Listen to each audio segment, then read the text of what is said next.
Hello student, मैं engineer SK गिरी और आज के लेक्चर में हम लोग पढ़ने जा रहे हैं मेथड्स ऑफ चार्जिंग, मतलब इलेक्ट्रिक चार्ज का lecture number 2, methods of charging. Methods of charging को समझने के लिए कुछ इंपॉर्टेंट फैक्ट है जो केमिस्ट्री से रिलेटेड है। क्लियर? तो सबसे पहले जरा हम लोग उसको समझ लेते हैं, एकदम बेसिक चीज है, तब हम लोग चलेंगे मेथड्स ऑफ चार्जिंग पर। तो यहां पे हमने लिखा इंपॉर्टेंट फैक्ट, इंपॉर्टेंट फैक्ट, क्योंकि केमिस्ट्री से रिलेटेड है और ये सब चीज शायद आप जानते भी होंगे। क्लियर? फिर भी हमारा काम है बिल्कुल बेसिक लेवल से ले चलना, तो हम तो यहां पे आपको पढ़ाएंगे। तो जानते हैं, ठीक है, नहीं जानते हैं तो यहां सीखेंगे, है कि नहीं? देखिए, दुनिया में जितने भी सब्सटेंसेस है, जितने भी मैटर है, सब एटम से बना हुआ है और एटम जो है वो न्यूट्रल होता है कि नहीं? तो कुछ बेसिक कंसेप्ट क्या है? सपोज एक एटम है, एटम की जो न्यूक्लियस होती है, इस न्यूक्लियस के अंदर प्रोटॉन और न्यूट्रॉन रहता है और जो इलेक्ट्रॉन्स होते हैं वह डिफरेंट एनर्जी लेवल वाले ऑर्बिट में रिवॉल्व करते रहता है, अलग अलग एनर्जी लेवल वाले ऑर्बिट में रिवॉल्व करता है और जो प्रोटॉन और न्यूट्रॉन होता है वह एटम के न्यूक्लियस में होता है। क्लियर? तो सबसे पहले हम लोग एटम के लिए देखेंगे। एटम के लिए सपोज एक एक्स नाम की एटम है, सपोज एक एक्स नाम की एटम है जिसकी एटॉमिक नंबर Z है और मास नंबर A है। मास नंबर को हमेशा राइट साइड में लिखते हैं ऊपर और एटॉमिक नंबर को लेफ्ट साइड में नीचे लिखते हैं। तो कोई एक्स नाम का एटम है जिसकी एटॉमिक नंबर Z है और मास नंबर A है। हम चाह रहे हैं कि इसमें कितने इलेक्ट्रॉन है, कितने प्रोटॉन है और कितने न्यूट्रॉन है। एटम हमेशा न्यूट्रल होता है, कोई भी जो एटम होता है, atom is always neutral.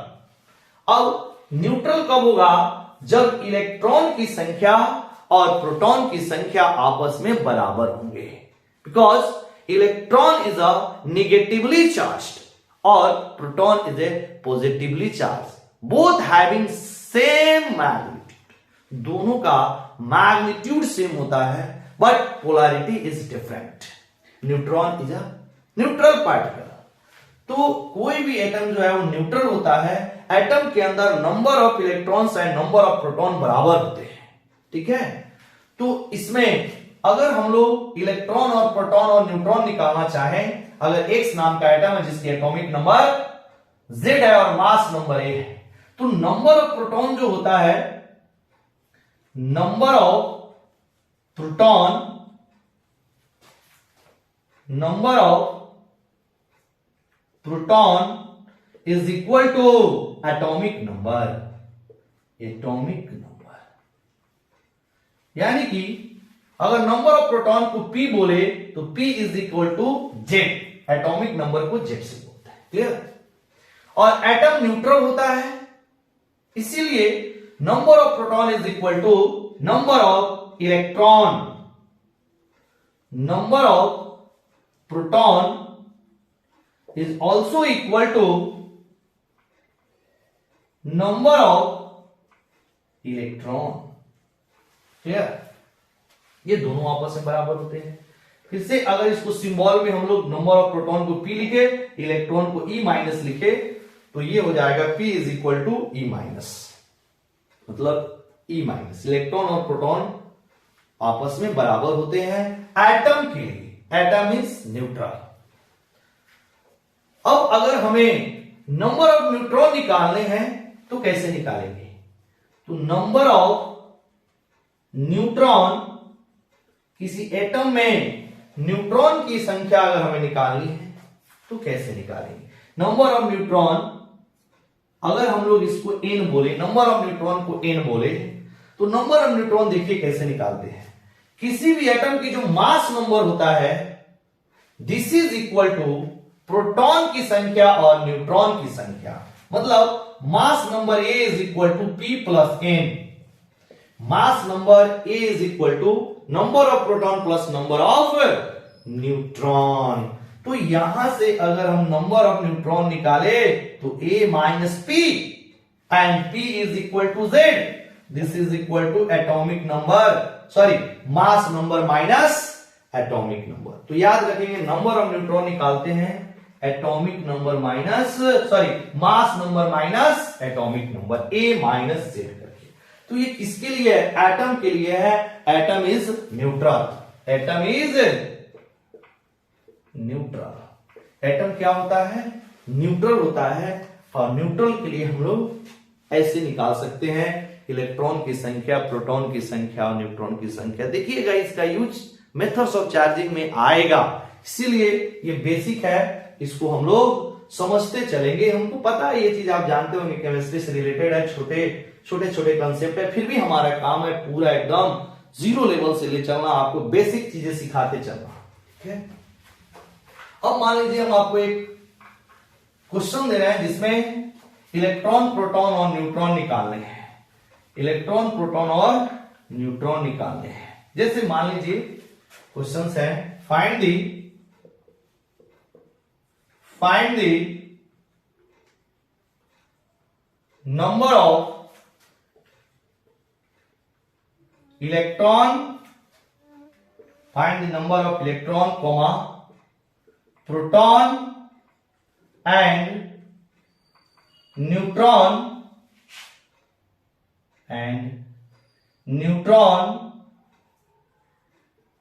in following atoms। पहला नंबर में मान लीजिए दिया हुआ है सोडियम 11, 23, ठीक है। सेकेंड नंबर में मान लीजिए आपका दिया हुआ है ऑक्सीजन 8, 16। तीसरा नंबर में सपोज दिया है कार्बन 6, 14, 12 नहीं 14। बस इसी पे हम लोग देख लेते हैं, इतना पे क्लियर हो जाएगा कॉन्सेप्ट। सॉल्यूशन आप पॉज करके इसको ट्राई करेंगे, उसके बाद अपना आंसर मिलाएंगे। पॉज करके ट्राई करेंगे, इसके बाद आप आंसर मिलाएंगे। अब यहां पर जो नीचे लिखा होता है, हमने बोला दिस इज एटॉमिक नंबर, और जो यहां पे लिखा रहता है दिस इज मास नंबर। तो इसकी सॉल्यूशन में हम ऐसे कर दे रहे हैं, इसकी सॉल्यूशन यहां पे, इसकी सॉल्यूशन यहां पे, इसकी सॉल्यूशन यहां पर। EPN electron, proton and neutron, electron, proton and neutron. सबसे पहले कहानी स्टार्ट कीजिए प्रोटॉन से। Proton is equal to proton is equal to atomic number, this is 11। Atom है, आयंस नहीं है, आयंस नहीं है बाबू, एटम है, एटम है। इलेक्ट्रॉन की संख्या प्रोटॉन की संख्या के बराबर होता है, इसीलिए हो जाएगा ये भी 11। न्यूट्रॉन की संख्या निकालनी है a minus z, mass number minus atomic number, 23 minus 11 is equal to 12। Neutron निकल गई। इसमें भी EPN electron, proton and neutron, EPN, e minus electron, proton and neutron. फिर से सबसे पहले कहानी प्रोटॉन से स्टार्ट कीजिए। Proton is equal to atomic number, number of proton is equal to atomic number, 8 हो जाएगा। एटम है, आयंस नहीं है, हम लोग एटम के लिए ही देख रहे हैं, 8 के बराबर हो जाएगा इलेक्ट्रॉन प्रोटॉन बराबर। और ये होता है mass number minus atomic number, 6 minus 8 is equal to 8, मतलब सभी वैल्यू 8 के इक्वल होगी। इसमें ईपीएन इलेक्ट्रॉन, प्रोटॉन, न्यूट्रॉन, इसमें आप निकालेंगे प्रोटॉन की संख्या हो जाएगी 6, क्योंकि इसकी एटॉमिक नंबर 6 है, तो इसीलिए इलेक्ट्रॉन भी हो जाएंगे 6। और न्यूट्रॉन निकालना है mass number minus atomic number, 14 minus 6 is equal to 8, मतलब ये आइसोटॉप्स है कार्बन के C614। क्लियर? तो ऐसे करके आप इलेक्ट्रॉन, प्रोटॉन और न्यूट्रॉन की संख्या निकाल सकते हैं। अब जरा हम लोग आयंस के लिए देखें, ये अभी हमने देखा एटम के लिए, अब जरा आयंस के लिए देखते हैं। आयंस के लिए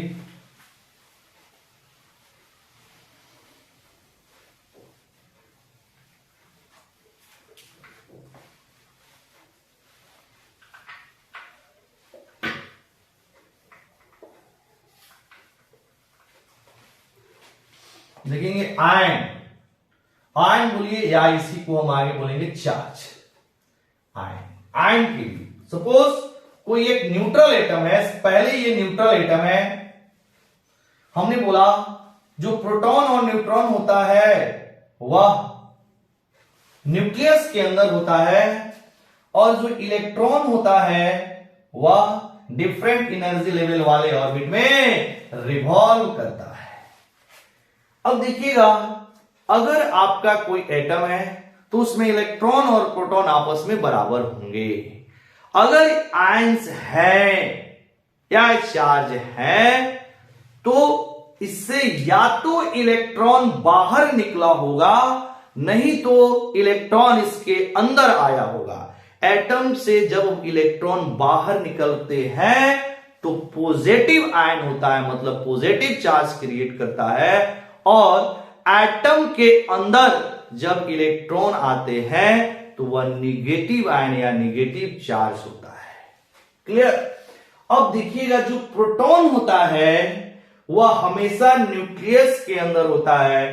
प्रोटॉन का ट्रांसफर बाबू कभी भी नहीं होता है, ये दिमाग से निकाल देंगे कि प्रोटॉन का ट्रांसफर होता है। प्रोटॉन हमेशा न्यूक्लियस के अंदर होता है, सिर्फ एटम से इलेक्ट्रॉन बाहर निकलता है या फिर एटम के अंदर इलेक्ट्रॉन आता है। सिर्फ इलेक्ट्रॉन का ट्रांसफर होता है, प्रोटॉन हमेशा स्थिर होता है, वो न्यूक्लियस के अंदर होता है, प्रोटॉन का ट्रांसफर कभी नहीं होता है। क्लियर? इसको दिमाग में रखेंगे। ऐसा नहीं कि पॉजिटिव चार्ज एटम को बनाना है तो प्रोटॉन को डाल दीजिए, ऐसा कभी नहीं करेंगे। ठीक है? हमेशा इलेक्ट्रॉन का ट्रांसफर होगा, प्रोटॉन का कभी भी ट्रांसफर नहीं होता है, नहीं होता है। क्लियर? चलिए, अब आपको मान लीजिए यहां पर पॉजिटिव आयन बनाने हैं, पॉजिटिव आयन बनाने हैं तो एटम से इलेक्ट्रॉन को त्यागना होगा, एटम से इलेक्ट्रॉन को निकालना होगा। अगर आपको निगेटिव आयन बनाने हैं तो एटम के अंदर इलेक्ट्रॉन को डालना होगा, या फिर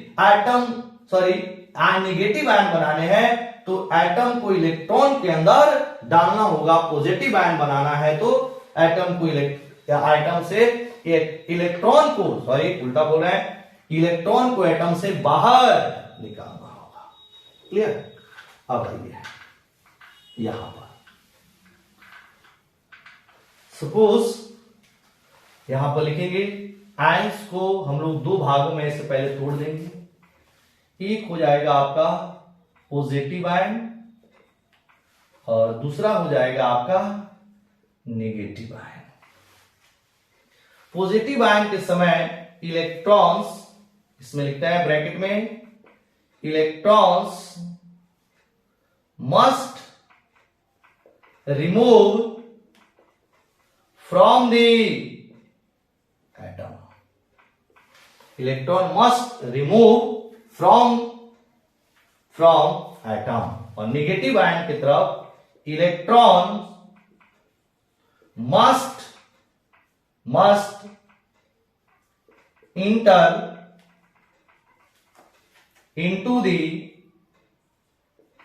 एटम, तब जाके नेगेटिव बनेगा और पॉजिटिव बनेगा रिमूव करने के बाद। ठीक है? प्रोटॉन को कभी भी इधर उधर हमें छेड़छाड़ नहीं करने हैं।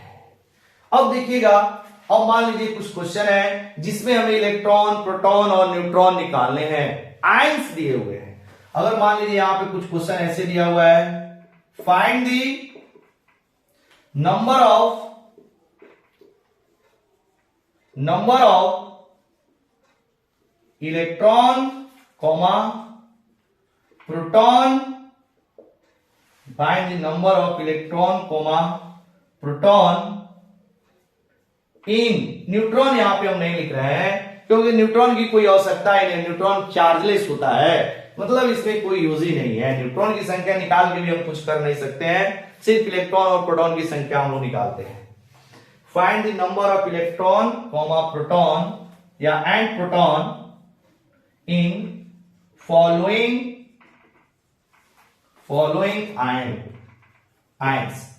एक नंबर मान लीजिए दिया हुआ है सोडियम प्लस 2 नंबर में दिया है कैल्शियम +2। मान लीजिए तीसरा नंबर में दिया है एल्युमिनियम +3। चौथा नंबर में दिया है क्लोरीन -। और हमको इसमें इलेक्ट्रॉन, प्रोटॉन और न्यूट्रॉन निकालने हैं। ठीक है, सॉल्यूशन देखिएगा, हमने ऐसे फिर से घेर दिया। इलेक्ट्रॉन, प्रोटॉन और neutron, sorry electron and proton निकाला, न्यूट्रॉन की कोई जरूरत नहीं है। अब सोडियम प्लस का मतलब क्या है इसको समझ रहे हैं। प्लस तभी बनेगा, प्लस तभी होगा जब electron must remove from atom. Atom से इलेक्ट्रॉन निकल रहे हैं तभी पॉजिटिव आयन होगा, इसको याद रखना है। तो यहां पे सोडियम पर एक प्लस है, इसका मतलब है कि सोडियम ने एक इलेक्ट्रॉन त्यागा होगा, एक इलेक्ट्रॉन का लॉस किया होगा, तभी जाके सोडियम पर एक प्लस आया है। एक प्लस का मतलब हमें समझना है कि एक इलेक्ट्रॉन उस एटम से बाहर गया होगा। 2 प्लस का मतलब हम ये समझना है कि उस एटम से 2 इलेक्ट्रॉन बाहर गया होगा। Al+3 का मतलब है कि उस एटम से 3 इलेक्ट्रॉन बाहर गया होगा। Cl-, माइनस का मतलब क्या होता है, निगेटिव आयन कब बनता है, electron must inter into the atom.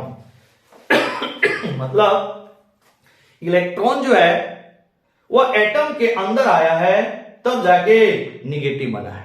ठीक है, तो एक माइनस का मतलब है कि एक इलेक्ट्रॉन एटम के अंदर आया होगा। अगर 2 माइनस होता 2 इलेक्ट्रॉन अंदर आता, 3 माइनस होता तो 3 इलेक्ट्रॉन अंदर आता। क्लियर। तो अगर इसमें हम लोग ईपीएन निकाले, ई माइनस इलेक्ट्रॉन, प्रोटॉन और न्यूट्रॉन, अगर हम यहां से ईपीएन निकाले, ईपीएन इलेक्ट्रॉन, प्रोटॉन और न्यूट्रॉन, सॉरी इसमें न्यूट्रॉन तो निकालना ही है, सॉरी न्यूट्रॉन तो निकालना ही नहीं है, ईपी निकालना है।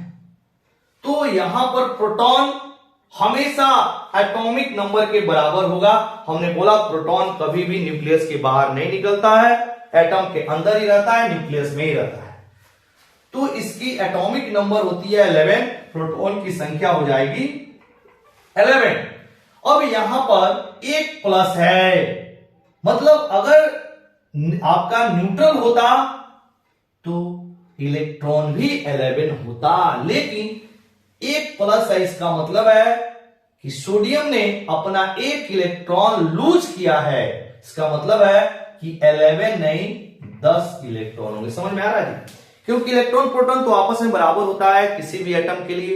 एक प्लस आया है, इसका मतलब है ये एक इलेक्ट्रॉन इसने निकाला होगा, है कि नहीं। तो प्रोटॉन से इलेक्ट्रॉन की संख्या एक कम हो गई, मतलब इलेक्ट्रॉन की जो संख्या है वो प्रोटॉन की संख्या से एक कम है, तभी तो एक प्लस आया है कि नहीं। तो यहां पर हो गई 10। उसी तरह सोडियम, इसका मतलब है 2 इलेक्ट्रॉन, कैल्शियम 2 इलेक्ट्रॉन निकाला है, त्यागा है, तो प्रोटॉन जितने होंगे उससे 2 कम इलेक्ट्रॉन होगा। इलेक्ट्रॉन, प्रोटॉन, कैल्शियम का एटॉमिक नंबर होता है 20, इसीलिए प्रोटॉन की संख्या 20। अब यहां पे 2 प्लस है तो प्रोटॉन से 2 कम होगा, इलेक्ट्रॉन 18 हो जाएगा। एल्युमिनियम सिमिलरली एल्युमिनियम का एटॉमिक नंबर होता है 13, प्रोटॉन हो गई 13, इलेक्ट्रॉन एल्युमिनियम से 3 कम होगा, 3 इलेक्ट्रॉन निकला है, ये हो गई 10।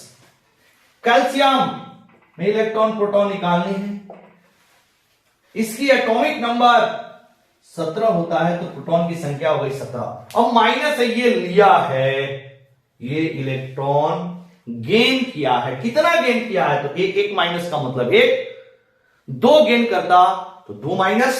इसका मतलब है कि अगर प्रोटॉन की संख्या 17 है तो इलेक्ट्रॉन एक ज्यादा होगा, 18। क्लियर। तो ये है आपका बेसिक कंसेप्ट। क्लियर, मतलब कैसे आयंस बनते हैं, चार्ज बनते हैं। किसी भी एटम को आयंस बनाना है, चार्ज बनाना है, तो 2 तरह से, पॉजिटिव और निगेटिव। पॉजिटिव के लिए इलेक्ट्रॉन को रिलीज करना होगा, निकालना होगा एटम से। निगेटिव के लिए इलेक्ट्रॉन को डालना होगा, प्रोटॉन इधर उधर नहीं करना है, प्रोटॉन अपने न्यूक्लियस में स्थिर रहता है। ठीक है, तो ये था बेसिक आपका बेसिक फैक्ट जो केमिस्ट्री से रिलेटेड है, हम लोग इसमें यूज करेंगे मेथड्स ऑफ चार्जिंग में। क्लियर? चलिए अब हम लोग स्टार्ट करते हैं मेथड्स ऑफ चार्जिंग अपना टॉपिक। देखिए, किसी भी सब्सटेंस को चार्ज करने के लिए 3 तरीके हैं, 3 मेथड है। क्लियर? अब देखिएगा सब्सटेंस किस तरह का है, मतलब अगर आप करंट इलेक्ट्रिसिटी के बेसिस पर हम लोग सब्सटेंस को 2 भाग में डिवाइड करते हैं। करंट इलेक्ट्रिसिटी के बेसिस पर हम लोग सब्सटेंस को 2 भाग में डिवाइड करते हैं। पहले थोड़ा सा इसको समझ लेते हैं, ये भी आपके 9th 10th क्लास के कंसेप्ट है। सब्सटेंस जो होते हैं on the basis of flowing of current electricity, ये 2 तरह के, एक होता है कंडक्टर और दूसरा होता है इंसुलेटर। एक होता है कंडक्टर और दूसरा होता है इंसुलेटर। इंसुलेटर, कंडक्टर वैसे सब्सटेंस जिसमें करंट इलेक्ट्रिसिटी पास कर सके, वैसा सब्सटेंस जिसमें करंट इलेक्ट्रिसिटी पास कर सके, वैसे सब्सटेंस को कंडक्टर कहा जाता है। कंडक्टर का बेस्ट एग्जांपल है all metals. All metals are conductor. सारे मेटल में करंट इलेक्ट्रिसिटी जो होता है आसानी से पास करता है। और जो सिल्वर जो होता है, आप 10th क्लास में पढ़े होंगे, सिल्वर जो होता है वह करंट इलेक्ट्रिसिटी का गुड कंडक्टर होता है। मतलब सब्सटेंस को अगर हम लोग को डिवाइड करना है किस पे, करंट इलेक्ट्रिसिटी के बेसिस पर, तो 2 भाग में, कंडक्टर और इंसुलेटर। कंडक्टर क्या होता है, इट अलाउ या इट पासेस या it allow to passing the current electricity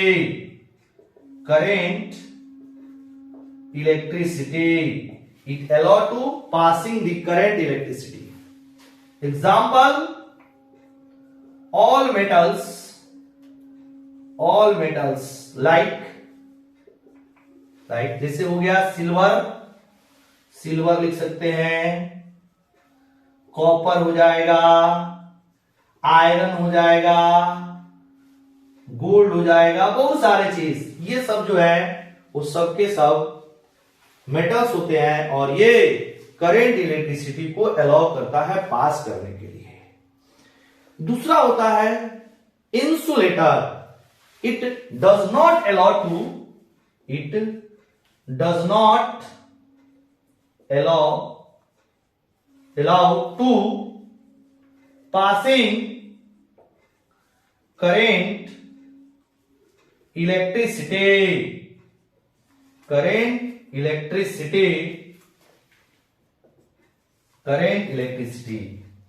examples, all non-metal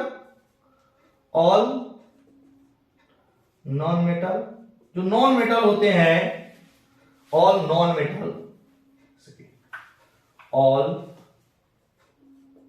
non-metal जैसे प्लास्टिक हो गया, लाइक प्लास्टिक, वुड, ये सब के सब क्या होते हैं, इंसुलेटर होते हैं, है कि नहीं। अब देखिएगा यहां पे हम सेमीकंडक्टर का जिक्र नहीं कर रहे हैं, वैसा नहीं ब्रेन लगाने लगे और सेमीकंडक्टर का जिक्र करने। सेमीकंडक्टर भी होता है, वो हम लोग आगे देखेंगे। सेमीकंडक्टर कुछ स्पेसिफिक कंडीशन पे वो कंडक्टर के जैसा काम करता है। वो सारी चीजों को हम लोग यहां पर नहीं डिस्कस करना चाह रहे हैं। सीधा समझने में सब्सटेंस होता है करंट इलेक्ट्रिसिटी के बेसिस पे 2 तरह के, कंडक्टर होंगे और नहीं तो इंसुलेटर होंगे। कंडक्टर जो होता है करंट पास करने देता है और जो इंसुलेटर होता है उसे करंट पास नहीं करता है। ये हो गए इसके एग्जांपल। अब मान लीजिए किसी सब्सटेंस को चार्ज करना है, किसी सब्सटेंस पे कैसे चार्ज प्रोड्यूस किया जाए, तो सब्सटेंस या तो कंडक्टर होगा और नहीं तो इंसुलेटर होगा। सब्सटेंस या तो कंडक्टर होगा नहीं तो इंसुलेटर होगा। अब देखिएगा, अगर इंसुलेटर है तो इसके लिए बेस्ट मेथड है फ्रिक्शन मेथड। मतलब अगर किसी इंसुलेटर को चार्ज करना है तो उसके लिए बेस्ट मेथड है फ्रिक्शन मेथड। और किसी कंडक्टर को चार्ज करना है तो इसके लिए दो मेथड हम लोग यूज करेंगे, conduction method and induction method. ठीक है, conduction method and induction method. तो अब हम लोग ऐसा देखें तो तीन तरह के मेथड्स ऑफ चार्जिंग है, friction, conduction, induction. Friction only uses for insulating material and conduction and induction is uses for conducting material. Clear? तो यहां पर अब लिखते हैं हम लोग, there are three types of methods of charging. There are three types of methods of charging. यहां पर लिखेंगे there are three types of methods of charging. There are three types of methods of charging. First one is friction method.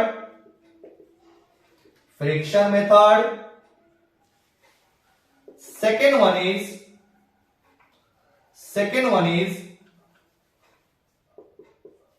conduction method,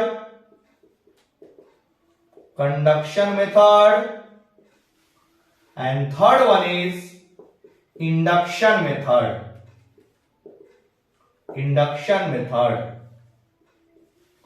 तीन तरह के methods of charging होते हैं, friction, conduction and induction. Clear? तो अब हम लोग आज का क्लास यहीं स्टॉप कर रहे हैं और हम लोग नेक्स्ट वीडियो में स्टार्ट करेंगे मेथड्स ऑफ चार्जिंग का पहला टाइप फ्रिक्शन मेथड। क्लियर? तब तक के लिए all of you very very thank you.